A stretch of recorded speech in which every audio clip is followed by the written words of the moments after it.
এই রোকেয়া আপু, এই ছবিটা দেখো না। ডাকসুতে নির্বাচন করে হেরে যাওয়া শেখ তাসনিম আফরোজ ইমিকে নিয়ে কি লেখাই প্লাকার্ড নিয়ে দুজন দাঁড়িয়ে আছে। আরে এটা তো ট্রল করে করা। আমি ওই ছেলেটি অর্থাৎ ওই রাফিম হাসনাত হিজবুর সঙ্গে কথা বলেছি। কি বলেছেন উনি? রাফিম বললেন যে যে দুটো ছবি নিয়ে আলোচনা হচ্ছে সেই দুটোই এআই দিয়ে তৈরি এবং ফান পারপাসে। তাহলে তারা সেখানে 68 লিখলেন কেন? এটাও নাকি মজা করে লিখেছে। এটা কেন লিখলেন তাও টিএসসিতে দাঁড়িয়ে? রাফিম বলছেন ইমি যে ডাকসুতে নির্বাচন করেছিলেন ভিপি পদে সেখানে তিনি 68টা ভোট পেয়েছিলেন, তারা নাকি সেই সংখ্যাটিকে ব্যবহার করছেন ট্রল করার জন্য। কিন্তু একই বিশ্ববিদ্যালয়ের সহপাঠীর বিরুদ্ধে এমনভাবে ফান করে কেউ? প্রথম কথা হচ্ছে রাফিম ঢাকা বিশ্ববিদ্যালয়ের শিক্ষার্থী না, আর ফান বা সার্কাজম তো যে কেউ করতে পারে।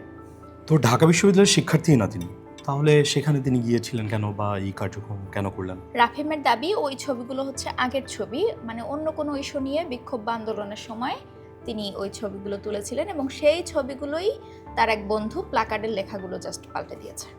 কিন্তু ঠিক এই সময় এই সার্কাজম করলেন কেন তিনি?